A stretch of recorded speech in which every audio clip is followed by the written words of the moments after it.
સંસ્કૃત પ્રશ્નપત્ર નંબર 2 વિભાગ સી નાટ્ય વિભાગ એટલે કે નાટ્યના વિભાગમાંથી આ વિભાગના પ્રશ્નો લેવામાં આવેલ છે.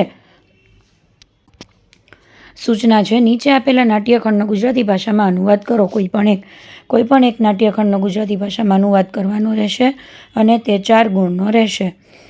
24મો પ્રશ્ન, સુનીતઃ સત્યમ વદતિ ભવાનથી લઈને ત્રિવિધાની કાર્યાણી સુધી. જવાબ રહેશે સુનીત, તમે સાચું કહો છો. ગાય વગેરે પશુઓ તો બુદ્ધિરહિત છે, પરંતુ કોઈ બુદ્ધિવાળો માણસ પણ જો ઘટનાના સ્થળથી દૂર ભાગી જાય તો તે પશુ જ છે. પુનીત, હકીકતમાં તો મનુષ્યો જો મનુષ્યની માફક વર્તે તો તે દુર્ઘટનાનો સાક્ષી બનીને 3 પ્રકારનું કાર્ય કરે છે. સુનીત, તે 3 પ્રકારના કાર્યો ક્યાં ક્યાં છે? 25મો પ્રશ્ન, પરિવ્રાજક મૂર્ખ ક્ષણે ક્ષણે ક્ષીણ માણે શરીરે થી લઈને પઠનેન કિમ ભવિષ્યતિ સુધી. જવાબ રહેશે સંન્યાસી કહે છે, મૂર્ખ, પ્રતિ ક્ષણે ક્ષીણ થતા એટલે કે ઘસાતા જતા શરીરમાં તને શું રમણીય લાગે છે? આવ વત્સ પહેલાં ભણ. શાંડિલ્ય, હું તો નહીં ભણું. સંન્યાસી, શા માટે? શાંડિલ્ય, પહેલાં હું ભણતરનો અર્થ જાણવા માગું છું. સંન્યાસી, પાઠને જે લોકો ભણી ગયા છે તે લોકોને પણ પઠનના અર્થ સમય આવ્યે જાણવા આવતા હોય છે, તેથી તું પહેલાં ભણ. શાંડિલ્ય, ભણવાથી શું થવાનું? નવી સૂચના, નીચે આપેલા વાક્યો કોણ બોલે છે તે લખો. કોઈ પણ 2ના જવાબ લખવાના રહેશે. 1 માર્કનો એક પ્રશ્ન રહેશે.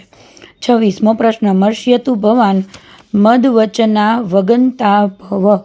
જવાબ આવશે ધૃતરાષ્ટ્ર. 27મો પ્રશ્ન, ભવાનેવ તાવત પ્રથમઃ. જવાબ આવશે ચાણક્ય. 28મો પ્રશ્ન, મયુરઃ ખલુ એષઃ. જવાબ આવશે પરિવ્રાજક. નવી સૂચના, નીચે આપેલા પ્રશ્નોના ઉત્તર ગુજરાતી ભાષામાં લખો. કોઈ પણ 2ના જવાબ લખવાના રહેશે. 1ના માર્ક 2 રહેશે, એટલે 2 પ્રશ્નોના માર્ક રહેશે 4. 29મો પ્રશ્ન, કયા મનુષ્યની પશુમાં ગણના થાય છે? જવાબ, કોઈ બુદ્ધિમાન મનુષ્ય પણ જો ઘટનાના સ્થળથી દૂર ભાગી જાય તો તેની પશુમાં ગણના થાય છે. 30મો પ્રશ્ન, ચાણક્ય કઈ રીતે ચંદનદાસ પ્રત્યે અતિઆદર વ્યક્ત કરે છે? જવાબ, ચાણક્ય શેઠ ચંદનદાસનું સ્વાગત કરતા કહે છે, શેઠજી, આ આસન છે ત્યાં બેસો. પછી ચાણક્ય ચંદનદાસને આ પ્રશ્નો પૂછે છે, વેપાર ધંધો બરાબર ચાલે છે ને? તમારા વેપાર વૃદ્ધિના લાભ વધતા જાય છે ને? ચાણક્ય આ રીતે ચંદનદાસ પ્રત્યે અતિઆદર વ્યક્ત કરે છે. 31મો પ્રશ્ન, ઘટોત્કચ દુર્યોધનને રાક્ષસથી પણ વધારે ક્રૂર શા માટે કહે છે? જવાબ, દુર્યોધન લાક્ષાગૃહમાં સૂતેલા પોતાના ભાઈઓ એટલે કે પાંડવોને સળગાવી દે છે. રાક્ષસો પણ આવું ક્રૂર કૃત્ય ન કરે. આ કારણે ઘટોત્કચ દુર્યોધનને રાક્ષસો કરતાંય વધારે ક્રૂર કહે છે. નવી સૂચના, નીચે આપેલા વિષય પર ટૂંક નોંધ લખો. કોઈ પણ 2 4 માર્કની રહેશે. 32મો પ્રશ્ન, શ્રી કૃષ્ણનો અંતિમ સંદેશ. જવાબ આવશે ઘટોત્કચ શ્રી કૃષ્ણનો સંદેશ લઈને હસ્તિનાપુર આવે છે. તે ધૃતરાષ્ટ્રની સભામાં શ્રી કૃષ્ણનો સંદેશ આ રીતે આપે છે, હે રાજાઓ, સાંભળો, જનાર્દનનો અંતિમ સંદેશ. આચરણ કરવા યોગ્ય કર્મનું સારી રીતે આચરણ કરો. સ્વજનોને રક્ષવાની ચિંતા કરો. મનમાં જે ઈચ્છેલું હોય કે તે અહીં પૃથ્વી ઉપર માણી લો. અર્જુનનું રૂપ ધારણ કરેલા યમરાજ કાલે સવારે સૂર્યકિરણોની સાથે જ તમારી પાસે આવી જશે. 33મો પ્રશ્ન, પરિવ્રાજક. આ શબ્દ પરી વત્તા વ્રજ ઉપરથી બનેલો છે. પોતાના સર્વસ્વનો ત્યાગ કરીને પ્રવ્રજ્યા ગ્રહણ કરનાર સંન્યસ્ત આશ્રમમાં પ્રવેશ કરનાર વ્યક્તિને પરિવ્રાજક અથવા સંન્યાસી કહેવામાં આવે છે.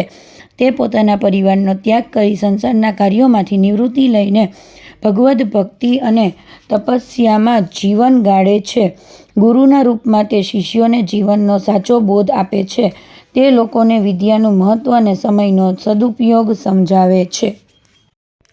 34મો પ્રશ્ન, આચાર્ય ચાણક્ય. ઈસવીસન પૂર્વે 4th સદીમાં મગધમાં નંદવંશનું રાજ્ય હતું. મગધની રાજધાની પાટલીપુત્રમાં જન્મેલા વિષ્ણુગુપ્ત તક્ષશિલા વિદ્યાપીઠમાં રાજનીતિશાસ્ત્રના આચાર્ય હતા.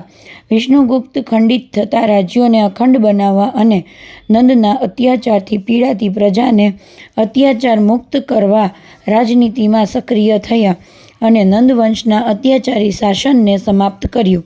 ચંદ્રગુપ્ત મૌર્યને આચાર્ય કૌટિલ્યે રાજનીતિના પાઠ ભણાવ્યા અને મગધની રાજગાદી પર બેસાડ્યો. નવી સૂચના: કાઉન્સમાં આપેલા પદોનો ઉપયોગ કરીને સંસ્કૃત વાક્ય બનાવો. કોઈ પણ 2 1 માર્કનો 1 વાક્ય રહેશે. 35મો પ્રશ્ન. હું ઘટોત્કચ પ્રણામ કરું છું. કાઉન્સમાં આપેલ શબ્દ છે અસ્મદ ઘટોત્કચ અભિ વત્તા વદ. કાઉન્સમાં પ્લ પ્રશ્નમ. જવાબ આવશે અહમ ઘટોત્કચઃ અભિવાદયે. 36મો પ્રશ્ન. કારણ વિના દુર્ઘટના થતી નથી. કાઉન્સમાં છે કારણ વિના દુર્ઘટના ન ભૂ. જવાબ આવશે કારણમ વિના દુર્ઘટના ન ભવતી. 37મો પ્રશ્ન. હું આપનો આભારી છું. કાઉન્સમાં આવશે અસ્મદ અનુવતાગ્ર અસ. જવાબ આવશે અહમ અનુગૃહીતઃ અસ્મિ.